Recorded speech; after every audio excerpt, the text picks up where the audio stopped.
네, 정부는 내일 오후 부동산 종합대책을 발표합니다. 앞선 대책들이 실패하면서 이번에는 초강력 카드를 꺼내들 것이라는 관측이 많은데요. 이 내용 최서우 기자와 미리 좀 짚어보겠습니다. 자, 최 기자. 네. 일단 핵심은 이 종합부동산세를 강화할 것이라는 관측이 많은데 네. 여러 차례 이런 방식들을 여러 가지 방식으로 이제 발표가 됐지 않습니까? 과연 이 효과가 있을까요? 네, 내일 나올 내용의 핵심은 이 세부담의 상한선을 올리는 데 있다고 보여집니다. 예.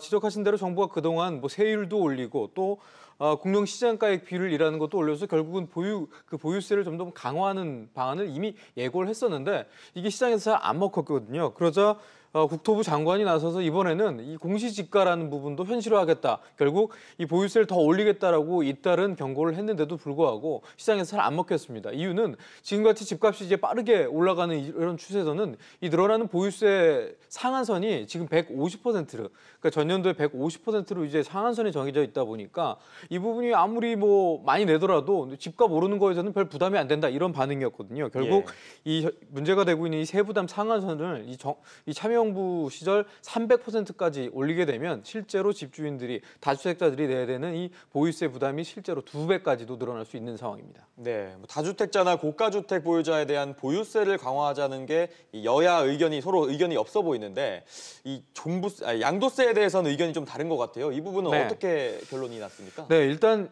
야당은 줄곧 이제 보유세는 그래 올리는 거 동의한다. 다만 집을 팔 때 내는 양도세는 좀 줄여야지 다주택자들이 집을 내놓고 또 매물도 늘어나고 그래야지 공급도 확대되는 것 아니겠냐라는 의견을 내비쳤거든요. 그런데 이 당정청에서는 양도세 인하 부분에 대해서 서로 목소리가 좀 엇갈렸습니다. 이 장하성 청와대 정책실장은 양도세 인하에 대해서 좀 긍정적인 발언을 내놓았는데 정작 기획재정부에서는 양도세 강화해야 된다는 입장을 좀 내놓았거든요. 그러니까 혼선이 좀 있었던 것 같은데요.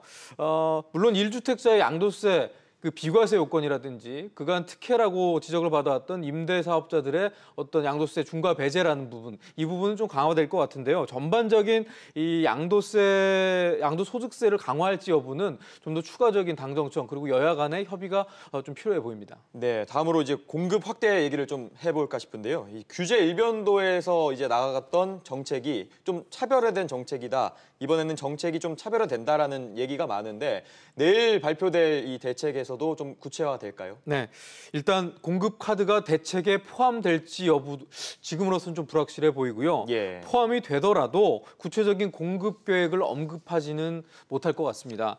일단 정부의 계획은 그린벨트를 풀어서 신규 공공택지를 확대하고 이렇게 해서 주택 공급을 좀 늘려보겠다 이런 계획이었는데 일단 여당 의원인 신창현 의원이 사전 유출 논란이 이 정치 공방으로 좀 이어지는 모양새인데요. 오늘 오전에 열렸던 국회 국토위 상황 먼저 좀 들어보시죠. 기밀 자료를 유출해서 해당 지역에 투기 세력이 몰리는 등 시장 혼란 현상이 발생했는데도 민주당 원내대표께서는 공익적인 일로 했다면서 두둔하고 있습니다. 이번 일을 대수롭지 않게 생각하는 민주당 의원들의 인식에 깊은 우려와 유감을 표합니다. 네, 논란의 당사자인 신창현 의원이 국토위 위원들에게 직접 집값 안정을 위해서 한 일이었고 정보 유출이 아니다라는 취지의 문자 메시지까지 보냈는데 오늘 방금 보신 것처럼 오늘 오전에 국회에서 열린 국토위에서는 결국 이 공방이 고성으로 이어지면서 회의가 파행으로 치닫았습니다. 네, 거기에다가 오늘 오후에 자유한국당이 부동산 대책과 관련한 긴급 기자회견을 열었지 않습니까? 거기에 오늘 부동산 대책에 대한 강도 높은 비판이 이어졌다고요? 네, 야당인 자유한국당은 정부가 얘기하는 대로 신규 공공택지를 확대해서는 그 카드로는 사실 집값 잡을 수 없다라면서 정면으로 비판했는데요. 관련 내용 직접 들어보시죠. 벨트 해지보다 규제 일변도의 서울 도심의 재건축 재개발 규제를 정상화해서 양질의 주택 공급을 확대해야 합니다. 네, 이를 위해서 우선 재건축 안전진단 강화한 것부터 원위치해야 된다라는 구체적인 어떤 그 대안을 제시했는데요. 사실 대책 발표 하루 전에 야당이 긴급 갑자기 이렇게 부동산 대책 관련해서 정부의 반대편의 목소리를 크게 냈다는 부분은 사실 부동산 대책을 앞두고 조율 과정에서 여야의 협의가 그렇게 원만치 못했다는 것을 어느 정도 여실히 드러내는 부분이라고 볼 수가 있겠는데요. 향후에 내일 이제 부동산 대책이 발표되고 또 그 중에 일부는 향후 국회에 조율이 필요한 부분일 텐데 향후 국회가 조율을 해가는 과정도 사실 쉬워 보이지 않을 것 같습니다. 네, 그렇군요. 최 기자 이야기 잘 들었습니다.